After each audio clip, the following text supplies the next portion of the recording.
Jerry, and how it divided the fan base is. Mike is absolutely right that we've lived through controversies before, and quarterback controversies. We know a lot about that. We've been through a million of them, but rarely have we been dealing with one that was so consequential because games in December matter all of a sudden. That's what we're not accustomed to as fans of the post-99 Browns. That's what kind of makes it so interesting, that you've got people across the city now are referring to the Hoyer people and the Johnny people. There are two camps, and I don't recall us ever having that before. I don't recall ever being that divided and having factions among Browns fans of guys that are in one camp or the other. It really is kind of strange. Dan, let me jump in real quick, because you just set something up, and I did not mean to talk over you there, but as you're speaking, somebody just posted this on my Facebook wall, and this is ridiculous. This is the dumb... I got to watch myself that I don't get too hot here on live radio. This is the stuff that you're just talking about going to another level. Somebody went and made an event. They just tagged our post promoting the show here with it, and it's a picture of Brian Hoyer face down, and it's called Hoyer's Funeral, Sunday, December 7th, 1 o'clock at First Energy Stadium. And this is a Browns fan with Johnny Manziel on his avatar here, by the way, sending this. This is ridiculous. I went off for the first 10 minutes of yesterday's show about this. I don't care if you like one guy more than the other. I don't care if you think the coach is an idiot.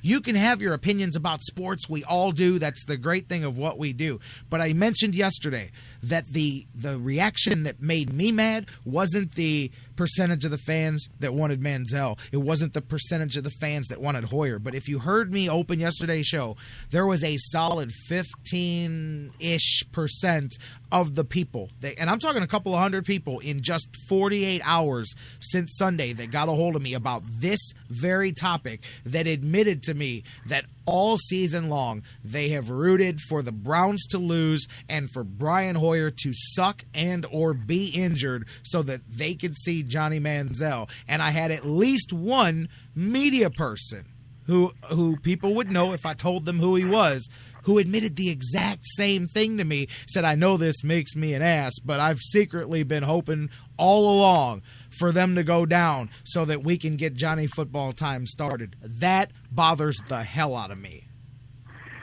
Well, it bothers the hell out of me, too. And, I am one of these people that, and you know this, I go back to, I remember sitting in my living room listening to the 1964 championship game. So I'm old, okay? That was my 12th That was my 12th birthday, December 27th of 64, okay? So are you really the 27th? Context, you're the 27th then? Is a little bit deeper than what we've seen. And on Monday, and I felt a little bit bad when we talked Monday because I ranted a little bit about the brainlessness of fans. And when I talk about fans here, I'm talking about the people that sit with me, the 72,000, the people that are in the chairs at Cleveland Browns Stadium. And maybe it's elitist of me or whatever, and I've been a season ticket holder for 26 years and a fan all my life. But I think, when you talk about fans and what the fans think, I give a little bit more credence and I listen a little bit more carefully, and I think that the people who buy the tickets and sit in the seats have a little bit more to say about things than the people who wake up Sunday morning and sit in front of their flat screen TV. And that maybe that's wrong of me, but that's kind of the way I feel. But I was ranting on those Browns fans the other day for being idiots, and because I have sat with them for all but about 3 home games since 1988. And I've seen them just since the new, incarnation of the Browns came in 99. I've seen them boo Tim Couch for being injured, or cheer when Tim Couch was injured. Seen them cheer when Derek Anderson was injured. I've seen them throw beer bottles at referees in the Jacksonville game in 2002 or 3, whatever that was. So I've seen the Browns fans at Cleveland Stadium do some incredibly ignorant and incredibly hostile and incredibly bad sportsmanship, displays at the stadium. And so, my biggest fear is that we're going to see another one of those idiotic displays on Sunday. And now you pay your ticket, you buy your ticket, and you're allowed to say and do whatever ignorant thing you want to do or say on Sunday afternoons. That's your privilege when you fork over the cash for the ticket. But I said Monday, and I'll say it again, there are many times, several times, and maybe a time or two every single Sunday when I'm kind of embarrassed to be sitting with those people. So that being said, my biggest fear, like I said, is another embarrassing incident, another black eye for Cleveland this week. The first time Brian Hoyer throws an incompletion, let alone an interception, because there are fans that like that are laying in wait, just waiting for that to happen so they can express themselves stupidly at the stadium. So that's what I'm worried about, that the Cleveland will be embarrassed on national television. I mean, not national television, but you know what I'm saying. By this factionalism that has taken over, and I just hate to see that, because I go back a long way. I've seen some good, I've seen some bad, but my frame of reference is, by virtue of being 62 years old, my frame of reference is different from the rest of those folks, or many of them. Yeah, and you know what? All of that, right, man, just absolutely a great point there. Real quick, I wanted to ask you, did you say your birthday is the 27th of December? Right. Hey, man, that's amazing. A day before mine, man. There you go, man. How about that? Good company kept there, man. I noticed that. I'm like, did he just say the 27th? But yeah, and I'm with you there, because that's something, perfect point to bring up. I kind of mentioned this a little bit earlier, and on Monday, when I was sure that the decision was going to go the other way, that was my reasoning why. It wasn't because I would have done it, because this is what I would have done, is what the Browns did. It's exactly what I would have done, except I wouldn't even have had all this discussion about it.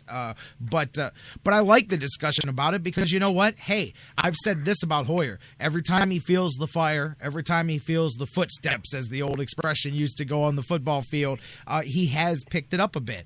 Every time we've joked, every time it seemed like Johnny may be about to get a phone call or about to put his helmet on, Hoyer would come in and just go lights out for 5 minutes, and you'd go, man, why didn't he just do that all the time, man? But and there is the fact that he has always, and Mike Pettine specifically pointed this out today, he has bounced back every time since he's been our quarterback. Last year and this year, he hasn't lost back-to-back games. He's bounced back for the most part as far as leading the team, and we expect him to get to do that here the same way this week. But looking Monday, my thought process was, how do you, Bruce said put the toothpaste back in the tube, but my thought was, man, how do you have Hoyer not looking over? You think he was looking over his shoulder before, but here's the other part of that now that throws that out the window, is who cares? Because you're at DEFCON 0 now. If you're Brian Hoyer, if you're Mike Pettine, you're at point break. If you're looking for an expression to use, there is no worrying about tomorrow. You're either going to go out there and play better, you're either going to go out there and do it, or you're not, and the decision will be made for both of them, and it will be obvious on Monday, and then we will be moving forward that way. So as far as Hoyer, I don't expect him to be affected by that, but I definitely expect a portion of that fan base that you're talking about, especially as they get a few drinks in them, to instantly, first incompletion, first pass that doesn't hit, first anything like that, and even not necessarily something that Hoyer does wrong. First anything that goes wrong, and you'll start to get the boo birds going, and you'll start to get that. And I don't worry about the fans as much as the players, and I hope that, and I think that they do. I think that they know that Mike Pettine would have put Hoyer or would have put Manziel out there otherwise. I worried, are there going to be players on the field that if Brian Hoyer starts stumbling, are they going to look over to the sideline? And are they going to be expecting a quarterback change as well? But if I'm Hoyer and Mike Pettine, here's what they talked about. It's plain and simple. I'm giving it to you.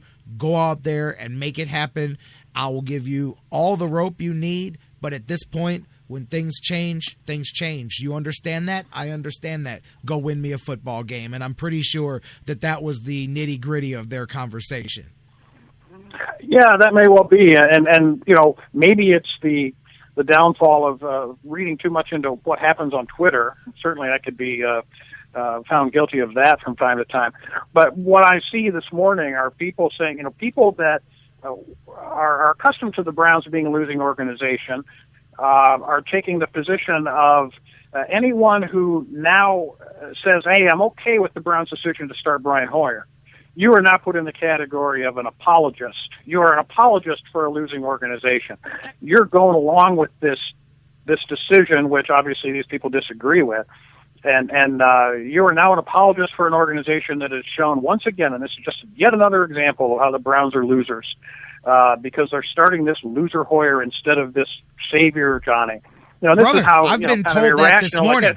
What I'm wondering is and I asked it on Twitter before I got on the show, what if the decision had gone the other way, and the Johnny Manziel people were happy this morning because their guy had been named the starter? Would they be apologists for a losing organization?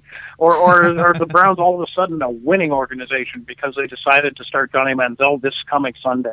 It just shows the ridiculousness of that position, that if you're okay with it. And we talked, John McMullen was on Monday, and I followed him, and he was saying, well, maybe the Browns will come to their senses and decide to start Hoyer, because a lot of the national writers and national media people in general see this as a no-brainer. They saw it as a no-brainer at the start of the season, that Hoyer gave the team the best chance to win games this season, no matter what Johnny's potential was or what Johnny could do down the line. You have some other people that all they see is all they can what infects their judgment, I should say, is their desire to see Johnny Manziel on the field. Something that every Cleveland fan certainly probably could join them in that sentiment. We all want to see Johnny on the field at some point. We're curious about how good he's going to be, or if he's going to be good at all, and we want to see that. But to this point, the conventional wisdom has been that Brian Hoyer gives you the best chance to win football games this year. I did say to you Monday, and I still think, that there is no longer any consensus among the local Cleveland fan base that is a true statement. That Brian Hoyer does in fact give you a better chance to win games today, right now, this Sunday. Many people feel, and it's only based on, as Bill Belichick would say, I can only go by what I see. I've seen the last 3 or 4 games of Brian Hoyer, and I am losing faith that he's the best guy right now to win us football games. I'm conflicted about that. I don't know the answer to that. But I'm okay with what the Browns have done as far as this decision.